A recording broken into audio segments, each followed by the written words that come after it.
came across the crisis cabin during a time of crisis in my own life. I was trying to write, but not knowing what to say. Trying to live, but not knowing how to go about it. Perhaps I didn't even see my state as a crisis until I arrived at Markus Hansen's studio one morning to help him assemble this piece. It seemed simple at first, a system of wooden planks that interlock and are then covered over by layers of feathers. The materials, of course, recall the forest.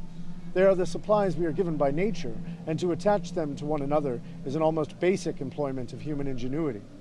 Then I found out how we would insulate our little building. Books, old books, new books, found books, any books. Suddenly I started to connect, to ask myself what type of crisis was being addressed, to wonder if there was something in this cabin that would help me resolve my own lurking demons. This was no longer a simple exercise in construction.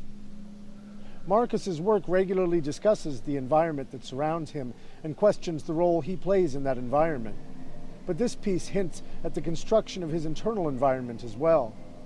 The feathers suggest the soft lightness with which Markus chooses to cover his own personal exterior, the easygoing laughter, the gentle grins, the ever-approachable demeanor. Beneath them, we find a thin but solid layer of rigid structure, the German childhood, the mind for design, the pure reverence for all that is efficient, strong, and useful. Now we are left to ponder at what goes on within the confines of that structure. What fears and hopes, what private investigations are protected by the layers of someone's architecture? What is Markus Hansen's definition of crisis? One finds it peaceful to imagine what might enter such a place, yet harrowing to imagine what might leave. The cabin itself is at once lush and savage, primitive and complex. It is prepared to respond to a wide array of demands and challenges. The outside reminds us that we can assemble found objects to protect ourselves from the elements. The inside then asks us if we can do the same for our minds. Insulate them against crisis by building constructions out of found wisdom, random bits of intellectual property strung together to inform our thoughts, emotions, and art. Can we draw enough inspiration, enough information to extrapolate a form of survival from these found texts?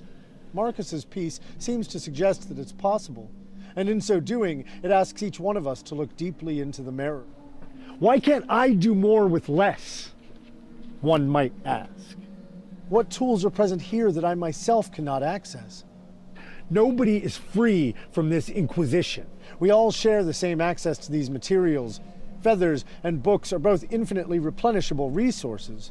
Feathers are constantly jettisoned and replaced within nature, as books and ideas are constantly discarded and replaced by culture and civilization.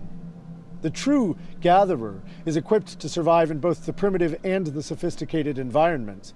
He is able to replenish himself and to protect himself with what is cast off by both the land and the culture that surround him.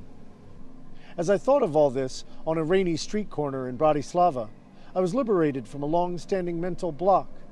I returned home feeling creative, inspired, free to gather what was needed for my survival from any environment in which I found myself. And I came to the conclusion that Markus Hansen has built a cabin that is suitable for my crisis, and indeed our crisis, as well as for his own.